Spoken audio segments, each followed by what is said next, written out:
Поддршката за левица секојдневно расте и тоа е во насока на природниот след дека луѓето си бараат природно трета опција.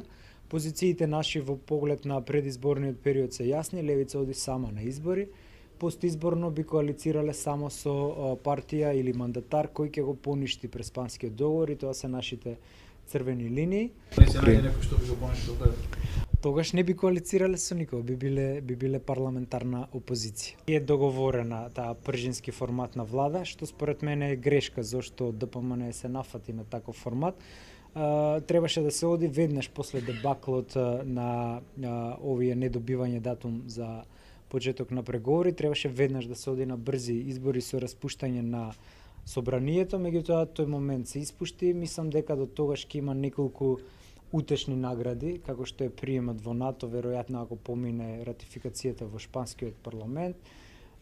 И тоа ќе го искористат овие спинери на владеачката партија како демек се движиме во прав пат. Ќе им донесе плюс неколку гласа, но целата слика ќе биде дебакл и пасокизација на владеачката партија и мислам дека Заев ќе замине во заслужена политичка пензија после сето зло кое го нанесе со Преспанскиот договор. Тоа е блеф политички на владеачката партија.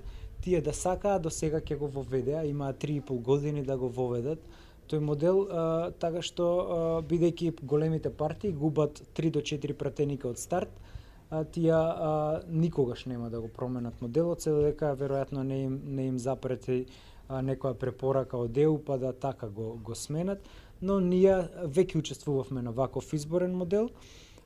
Историски гледано веќе има примери и со постоечкиот изборен модел кој е убиствен за малите партии.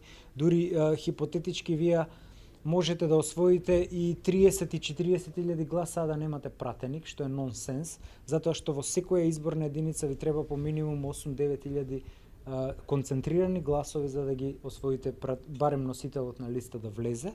Така што овој модел нема да биде променет и ние сме спремни и под овој модел да учествуваме и да освоиме пратеник. Кои се реалните очекувања? Реалните очекувања со оглед на интерните анкети кои што процуруваат информации, сега во моментов левица е околу 4% реална тежина. Тоа значи дека тоа е во бројка преточено е 50.000 гласови. Ако споредите на минатите избори, левица освои 13.000, така што ние сме задоволни, но не заборавајте дека тек допрва почнува кампањата, ние се надеваме на зголемување на тој скор и мое лично мислење е дека барем носителите од КЕЦ до петка изборна единица имаат реални шанси да влезат во парламент и со тоа би имале пратеничка група од 5 пратеника.